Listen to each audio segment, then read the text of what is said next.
Buenos días. Hoy abordaremos la unidad de liderazgo profesionalista para la gestión del cambio, donde veremos la dirección por valores y gestión del cambio y la importancia de la innovación en estos momentos en las organizaciones internacionales, sobre todo en las organizaciones del sector público. Vamos a comenzar, si les parece, contextualizando ampliamente este modelo de gestión y viendo el por qué surge esta dirección por valores.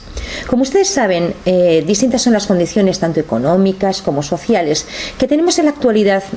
Importante es la búsqueda del liderazgo que pueda dar verdaderas respuestas a los retos que internacionalmente tenemos en las organizaciones. Una vez concluida la Primera Guerra Mundial, la situación era absolutamente distinta. Teníamos organizaciones, empresas muy estables, con un entorno perfectamente predecible, donde las personas tenían una baja escolarización, tenían una no específicamente profesionalización y los líderes tenían que tomar decisiones casi siempre personalistas, sin tener que desarrollar a sus mandos intermedios que tenían poca o ninguna autonomía. En esos momentos estamos hablando de que la organización o la empresa estaba marcada por rutinas, ¿verdad? Por tareas en las cuales la urgencia de la decisión no era francamente un factor importante. A partir de los años 60, en lo que podríamos llamar el postindustrialismo, surge el segundo modelo, sería la dirección por objetivos, normalmente definida así, en la cual la complejidad ya aumenta muchísimo. Podríamos hablar entonces de una complejidad moderada. Y ya tenemos el gran avance de la profesionalización, ese profesionalismo que llamamos nosotros, que ya es media, en la cual el mando intermedio y los equipos empiezan a tener que tomar decisiones, no de la manera que las toman ahora, pero ya empiezan a profesionalizar sus equipos. En estos momentos estamos hablando ya de muchísimos modelos, ¿verdad?, de liderazgo. Tenemos la dirección por competencias, hemos pasado por el liderazgo situacional y tenemos que definir un enfoque que nos permita contemplar la diversidad de los mercados, la globalización de los mismos, la alta tecnificación, la complejidad de los mercados internacionales, y todo ello tiene que responder, necesitan una respuesta que nos permita garantizar a todos la supervivencia de nuestras organizaciones. Ahí nace la dirección por valores, ahí nace un sistema novedoso de liderazgo que permite ofrecer certezas ante la importante incertidumbre que ha venido para quedarse. ¿En qué consiste esa dirección por valores? Fundamentalmente me gustaría decir que es una labor fundamental que el directivo, que el líder en estos momentos de nuestras organizaciones tiene que saber hacer. Es más fácil definir 4 o 5 valores perfectamente consensuados, perfectamente definidos por toda la organización, lograr que la gente se empodere en ellos, lograr que la gente se enamore de ellos y que estén aliados con sus propios valores y consensuados dentro de la visión y la nueva misión, el para qué de la organización, que definir complejos procesos basados en operaciones, que es lo que mayor parte de las organizaciones veo que están decidiendo. Naturalmente debemos señalar que nuestros patrones económicos y sociales no son aún los de una sociedad postcapitalista, aunque ahí estamos perfectamente centrados. El efecto, como decía, de la información y de la transculturación y de las consecuencias macroeconómicas que estamos viendo en estos momentos repercuten sobre nuestro modelo nacional, imposible de mantener cerrado a la influencia de todo el resto de los mercados. De ahí la importancia de esta dirección por valores. Si les parece, vamos a definir primero ese sustrato del que está realizado. ¿Qué son esos valores? Bueno, para mí son aprendizajes estratégicos que son bastante estables en el tiempo, que cualquier persona que llega a nuestra organización, casi sin que se los hayamos definido, los siente, los nota, casi los huele. Lo que nos dicen esos valores es que una manera de actuar en esa empresa, en esa organización, es mejor que su opuesta para obtener nuestros objetivos, nuestros fines, tanto los personales como los de la propia organización, los que están definidos en esa misión. Es decir, que una manera de actuar es mejor que otra para que las cosas nos salgan bien. Dicho esto, lo más importante, por tanto, es elegir perfectamente qué valores son los que nos van a permitir hacer ese tránsito, hacer esa gestión del cambio que es el cometido de nuestra unidad de hoy, y a su vez que estén perfectamente consensuados con los valores personales de todo el equipo de profesionales que forman parte de nuestra organización. ¿Por qué? Porque lo que tenemos que hacer ahora, y el verdadero papel del liderazgo, es definir los valores estratégicos que van a dibujar nuestro destino, esa visión, ese dónde vamos a llegar a ir, dónde queremos estar. Por otra parte, tenemos que decir cómo queremos hacerlo, para qué queremos hacer ese tránsito, para qué esta organización. Sería la respuesta de los valores que dan lugar a la misión de su compañía. Y finalmente definiríamos los valores operativos, lo que a mí me gusta llamar los valores instrumentales, que son los que perfectamente nos enlazan ese para qué de nuestra organización con el dónde quiero llegar, con la visión. Esos valores que me dicen la manera que tengo de elegir ese camino. Por ejemplo, puedo elegir que la innovación sea una manera de aglutinar visión y misión, o puedo elegir que la excelencia, lo que aquí llamamos profesionalismo, sea una manera, un camino para unar la visión con la misión de nuestra empresa. ¿Cómo se puede hacer? Tejiendo, fabricando, lo que yo llamo ese ecosistema, la cultura organizacional estratégica que define esos valores matrices, esos valores estratégicos que forman parte de toda nuestra empresa. Decía Shane que la cultura es la suma de las creencias básicas, ¿verdad? Que están descubiertas, inventadas, desarrolladas por cada una de las personas que van aprendiendo a solucionar sus problemas de adaptación externa e integración interna, de forma que son consideradas válidas y como tales enseñadas a todos y cada uno de los nuevos miembros que van integrándose en nuestra organización como la forma correcta de pensar y sentir. Es decir, la cultura de nuestra organización es ese referente que nos permite abordar la visión, ese a dónde queremos llegar, con el para qué de nuestra organización, con la misión de la misma. La cultura, por tanto, de nuestra organización está integrada por el liderazgo que hemos decidido, por las creencias, por los valores, por los sentimientos, por las actitudes y, cómo no, por las pasiones de nuestra organización. Por tanto, debe estar perfectamente definida, perfectamente comunicada y explicar valor a valor cómo ello afecta al comportamiento y al rendimiento de cada perfil profesional y cada proceso dentro del trabajo de nuestra empresa. Esta sería una definición más o menos amplia de esa cultura. ¿Y por qué hablamos de dirección por valores? ¿Qué aporta? ¿Por qué estamos centrando esta unidad de dirección profesionalista dentro del liderazgo?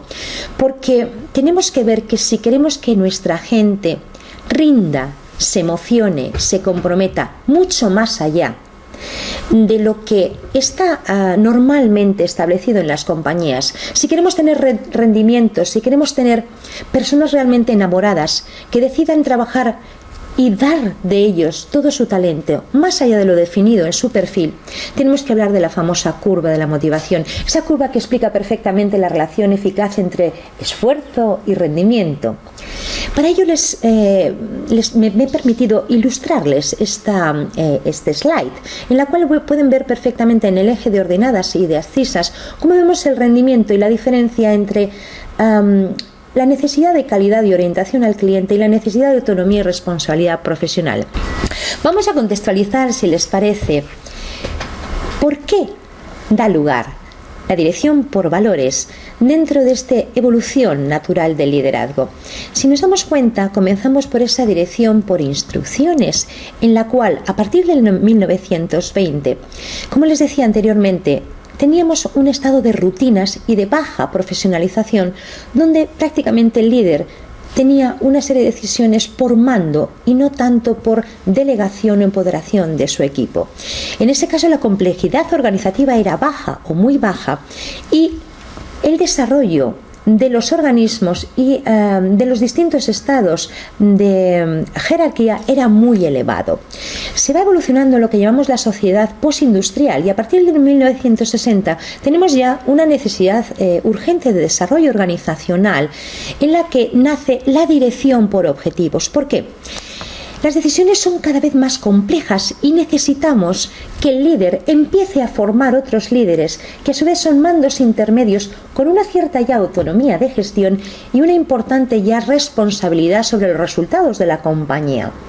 Pero luego, como ustedes saben, con esa máxima complejidad actual de mercados, con la importancia de la globalización y de la tecnificación de los mismos, con la importancia de la internacionalización, ¿verdad?, en nuestros mercados, y sobre todo con la generación de esa incertidumbre, hemos tenido que pensar en la mejor forma de desarrollar ese liderazgo, y se ha conformado la dirección por valores como uno de los mejores sistemas de liderazgo para ofrecer certezas en esos valores donde antes solo habría incertidumbre. Es decir, las personas pueden apelar perfectamente a sus señas de identidad para aunar sus esfuerzos y, una vez involucrándose a través de ese complejo sistema de valores personales que forman parte de los valores de la empresa y a su vez de los valores de la empresa, que son los que rigen mi cada día, hemos visto cómo se puede gestionar perfectamente la incertidumbre y obtener rendimientos superiores, como pueden ver perfectamente en este slide que les doy para contextualizar el sistema. Bien, ¿en qué consiste efectivamente este management por valores? Podríamos decir, para resumir todo lo que hemos comentado hasta ahora, que es una nueva herramienta, ¿verdad?, de liderazgo estratégico y de liderazgo profesionalista, que es lo que hoy estamos desarrollando. Asimismo, podemos definir que es una manera diferente de entender el management y de aplicar innovación, gestión del conocimiento y la gestión del cambio en la organización, asignaturas pendientes todavía del liderazgo en la actual organización. Asimismo, se centra en una visión antropocentrista, es la persona el centro del pensamiento directivo, y nos ofrece asimismo un marco global que nos permite enfocar la cultura de nuestra empresa de manera que podamos enamorarnos, de manera que podamos comprometernos y así obtener rendimientos muy superiores a lo que llamábamos hasta ahora rendimientos de absentismo psíquico. Si se dan cuenta, la manera de trabajar esta dirección, este liderazgo por valores, es muy sencillo. Lo primero que tenemos que hacer es diagnosticar dónde nos encontramos ahora. Definimos esa redefinición, si me permiten, de visión, dónde queremos llegar. Y luego la redefinición de la misión. ¿Para qué esta nueva redefinición de nuestra compañía? ¿El para qué sirven todos nuestros esfuerzos, valores, sistemas, operaciones? Y serían esos procesos cotidianos, el cada día de nuestra organización, la cantidad de respuestas que le damos al entorno y a su vez cómo lo organizamos e integramos internamente, serían esos procesos los que tienen que estar alimentados diariamente por esos 5 o 6 valores que hemos elegido como madre para definir nuestra cultura estratégica. ¿Cómo podemos ver esto en la realidad? ¿Cómo ver la influencia, el impacto de la dirección por valores, del liderazgo por valores en el cada día? De forma muy sencilla. En lo que yo llamo la curva de la motivación, vemos que hay rendimientos que son absolutamente, si me permiten, inadmisibles en estos momentos, lo que yo he llamado rendimiento A o rendimiento B, que son actitudes laborales en las cuales las personas no están comprometidas en nuestra organización. Las personas tienen unos valores personales y la organización tiene otros que no se ha permitido parar el tiempo en consensuar con estas personas. Por tanto, los rendimientos son absolutamente rendimientos que en estos momentos no podemos dar por buenos, dar por válidos con las necesidades de supervivencia en la empresa. ¿Cuál es el motivo, como les decía, de que ocurre esto? Si se dan cuenta, solo cuando los valores profesionales son compartidos con los individuales y hemos trabajado esa cultura de manera común, podemos trabajar para cumplir la visión y la misión, dando ese aporte de valor a nuestro cliente, porque nuestros trabajadores están enamorados con la compañía, porque están alineados con la línea maestra de los valores clave. Por tanto, la eficiencia aquí sería óptima, si se dan cuenta, y la actitud laboral sería de AV, o sea, de aporte del valor. Por último, ¿cómo podríamos de alguna forma ilustrar de una forma cómica este sistema? No podemos seguir más anclados en sistemas de liderazgo totalmente caducos o que proceden del siglo XX, con unas circunstancias económicas y sociales estables, predecibles, perfectamente definidas.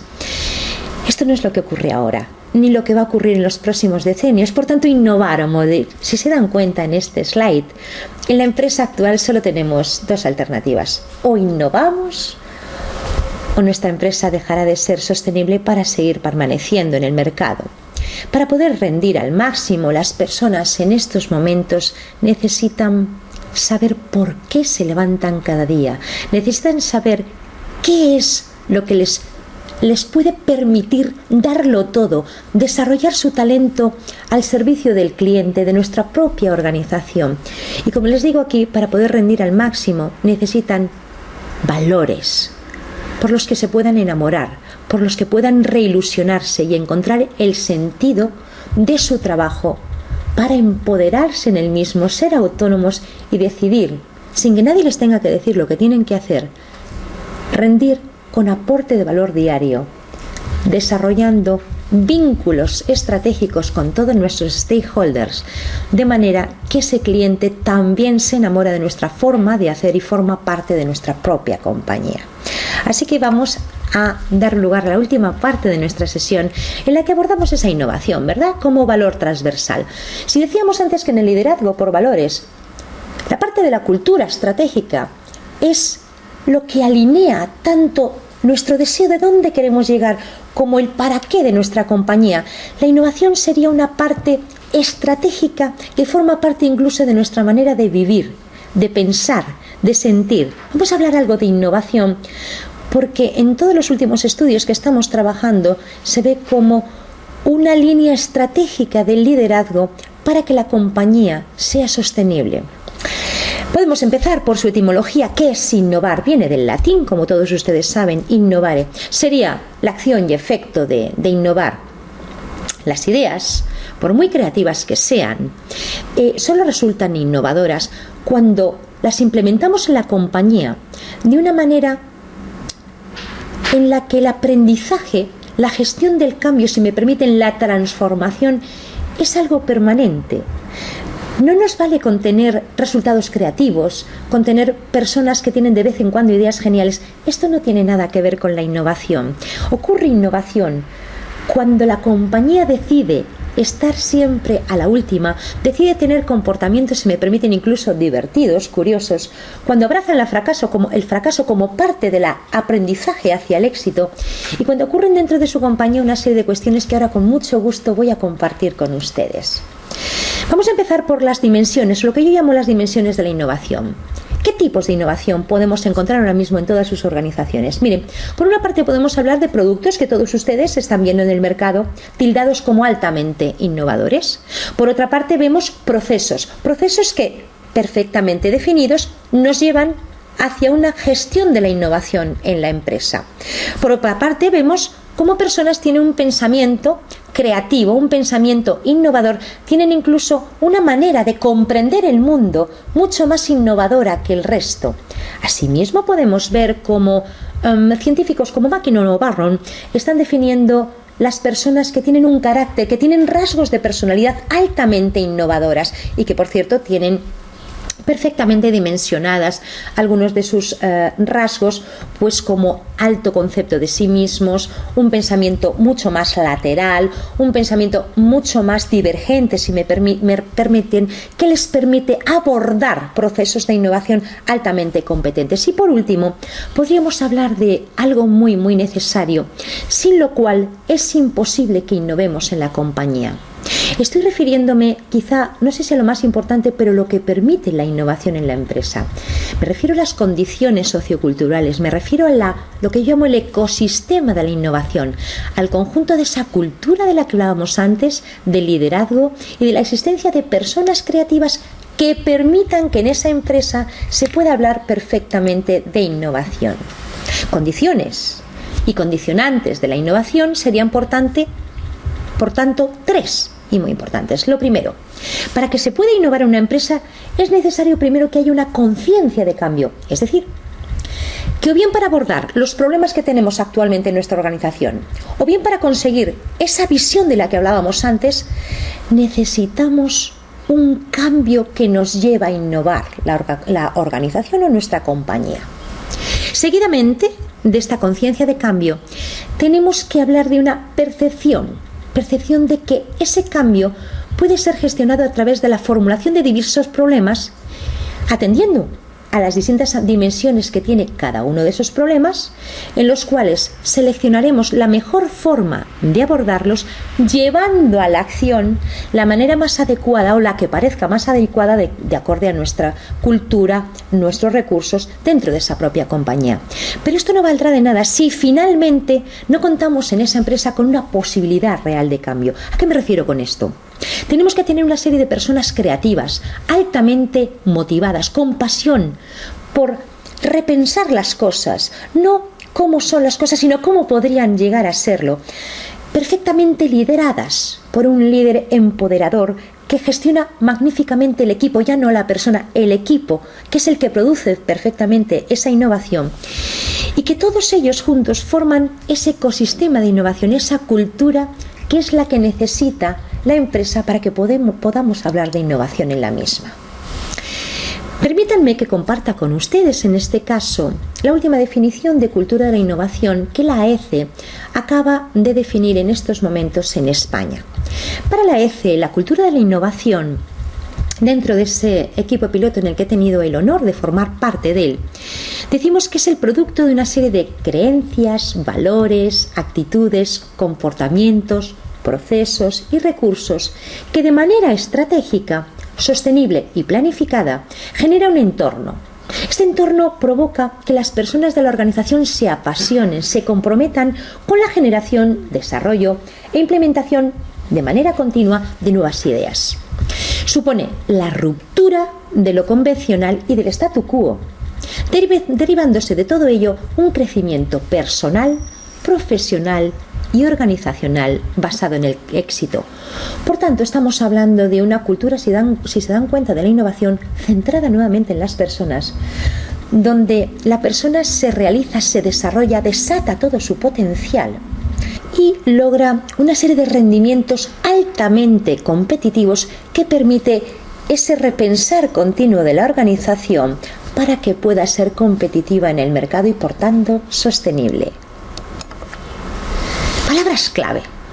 No podemos hablar de innovación sin hablar de cambio.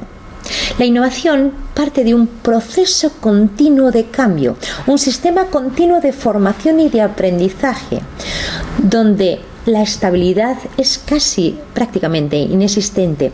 Pero asimismo, la innovación no sería compatible sin una voluntad, sin una iniciativa continua, sin un deseo permanente de todas las personas que forman parte de esa organización por innovar. Y finalmente, no podemos hablar de innovación si todo esto no se convierte en un profundo aprendizaje con una disciplina diaria que convierta en hábito la cultura de innovar y la manera de aprender, percibir y gestionar la empresa para que cada día estemos teniendo comportamientos altamente innovadores. Si se dan cuenta, desde que hemos abordado esta unidad, estamos teniendo un vocablo que nos acompaña en todo momento. No podemos hablar, ¿verdad?, de liderazgo por valores sin liderar el cambio, y no podemos hablar de innovación sin hablar de transformación y de cambio. Por ello, nos hemos dado cuenta que para terminar esta parte debíamos introducir la gestión, el liderar ese propio cambio, si queremos hablar de implementar perfectamente la innovación en su organización. Tenemos para ello 7 grandes fases, que me permito decir que cada una de ellas tiene una serie de emociones que hemos definido en las personas que gestionamos este cambio y que quiero compartir con todos ustedes para que la tengan en cuenta. ¿Por qué? Porque estas emociones son las que tienen que ser perfectamente lideradas por los gestores de la transformación, por los gestores innovadores, para llevarlas a favor del cambio y que no sean las que impide esa implementación de la innovación.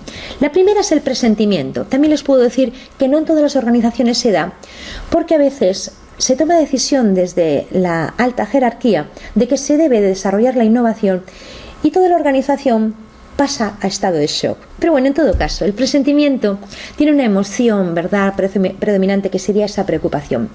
Algo no funciona, algo no va bien, algo podría tener que cambiar. Se resumiría en las cosas que yo estoy viendo en el desarrollo de esta fase en las organizaciones que me contratan para ello.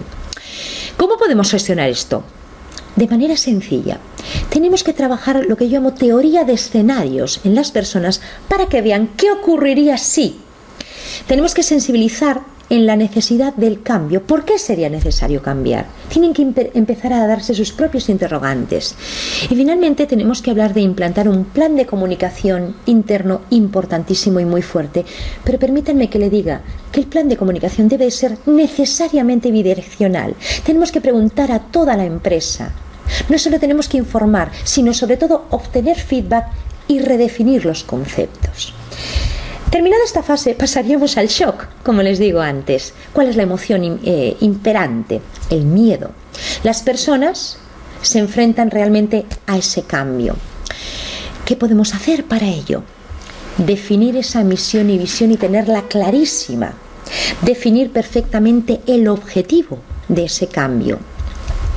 Y elaborar, ahora sí, una visión conjunta de ese cambio.